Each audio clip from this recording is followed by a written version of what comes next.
अस्सलाम वालेकुम एवरीवन। तो आज का जो हमारा टॉपिक है दैट इज़ कास्टिंग। तो सबसे पहले कास्टिंग की हम डेफिनेशन से स्टार्ट करते हैं। Basically casting is a process and it is a process that something is poured into a mould and allowed to become hard in order to make some product. यानी हम कोई भी चीज़ जब मोल्ड में cast होती है तो उसको उस प्रोसेस को हम कहते हैं कास्टिंग। तो अब हम जो है वो कास्टिंग के स्टेप पढ़ लेते हैं कि एक केस से स्टार्ट करते हैं कि लेट्स सपोज कि मेरे पास ओपीडी में कोई पेशेंट आता है ब्रोकन टूथ के साथ, कोई भी ट्रॉमा होता है, कोई भी उसका एक्सीडेंट हो जाता है तो उसकी टूथ की एनाटॉमी ख़राब हो जाती है। तो सबसे पहले मेरा स्टेप क्या होगा, प्रिपेयर द टूथ। तो मैंने उसके टूथ को प्रिपेयर किया और उस प्रिपरेशन को देख के मुझे उस पर वैक्स से इनले ऑनले या क्राउन बनाना है। तो इस टूथ के ऊपर मैं वैक्स यूज़ करके सबसे पहले इसका क्राउन बना रही हूँ।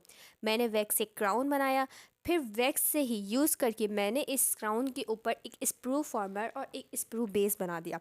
ये स्प्रू फॉर्मर और स्प्रू बेस का स्पेसिफिक फंक्शन है वो हम आगे जाके जो है वो डिटेल में पढ़ेंगे। देन मुझे क्या करना है, ये वैक्स पैटर्न जो मैंने पूरा बना लिया है इसको मैंने तो उससे रिमूव करना है और इसको मैंने रखना है एक रिंग में। याद रखिएगा कि स्प्रू बेस और स्प्रू फॉर्मर जो हम बनाते हैं ना वो थिकेस्ट पार्ट ऑफ वैक्स के ऊपर जो है वो हम लगाते हैं। देन हमने इसको एक रिंग में रख दिया। अब उस रिंग को हम फिल करेंगे इन्वेस्टमेंट मटेरियल से। ठीक है बच्चों, ये इन्वेस्टमेंट मटेरियल कुछ भी हो सकता है। लेट्स सपोज आप जिप्सम कंसीडर कर लें, जिप्सम है। चॉइस ऑफ इन्वेस्टमेंट मटेरियल हमारा डिपेंड करेगा चॉइस ऑफ मेटल पे कि हम कौन सा मेटल यूज़ कर रहे हैं। तो हमें ऐसा ही इन्वेस्टमेंट मटेरियल चाहिए जो उस मेटल के टेम्परेचर को विदस्टैंड कर सके। ठीक है, हमने अभी इस इन्वेस्टमेंट मटेरियल डाल दिया है।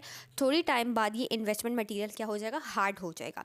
जब ये इन्वेस्टमेंट मटेरियल हार्ड हो जाएगा तो हम क्या करेंगे, स्प्रू बेस और स्प्रू फॉर्मर जो है वो रिमूव कर देंगे। उसके बाद इसको हम हीट करेंगे। हीट क्यों करेंगे कि हमारे पास जो क्राउन की वैक्स अभी मौजूद है अंदर वो सारी मेल्ट होके बाहर आ जाए। और जब वो सारी मेल्ट होके बाहर आ जाएगी तो हमारे पास एक कैविटी आ जाएगी जिसको हम कहते हैं इन्वेस्टमेंट मोल्ड कैविटी। ओके, आप इसको मोल्ड कैविटी भी कह लें, इन्वेस्टमेंट मोल्ड कैविटी भी कह लें, बात एक ही है। अब हमने क्या करना है, अब हमने इसमें से मेटल को फ्लो करवाना है। तो स्प्रू बेस और स्प्रू फॉर्मर के ज़रिए जो है वो हमारा मोल्टन मेटल जो है वो फ्लो करेगा और वो फ्लो करते करते अंदर हमारी पूरी जो भी मोल्ड कैविटी को है उसको अच्छी तरह फिलअप करना चाहिए। कहीं भी कोई स्पेस नहीं रहना चाहिए ताकि जो हमारा क्राउन का शेप है वो प्रॉपर बने। थोड़े टाइम बाद जो है ये हमारे पास जो है वो हार्ड हो जाएगा और एक प्रॉपर क्राउन की शेप जो है वो ले लेगा, क्राउन की शेप ले लेगा। तो उसके बाद हम क्या करेंगे, हम ये रिंग हटाएंगे, इन्वेस्टमेंट मटेरियल सारा रिमूव करेंगे। देन अब फिर हम क्या करेंगे कि हमारा स्प्रू बेस और स्प्रू फॉर्मर जो है वो उसको रिमूव कर देंगे। फिर इन दी एंड जो हमारा क्राउन प्रिपेयर हुआ है उसको हम जो अपनी प्रिपेयर्ड कैविटी जो हमने सबसे पहले बनाई थी उसके ऊपर देखेंगे लगा के, तो बिल्कुल प्रॉपर जो है वो हमारे पास क्राउन जो है वो हमारा प्रिपेयर हो गया है।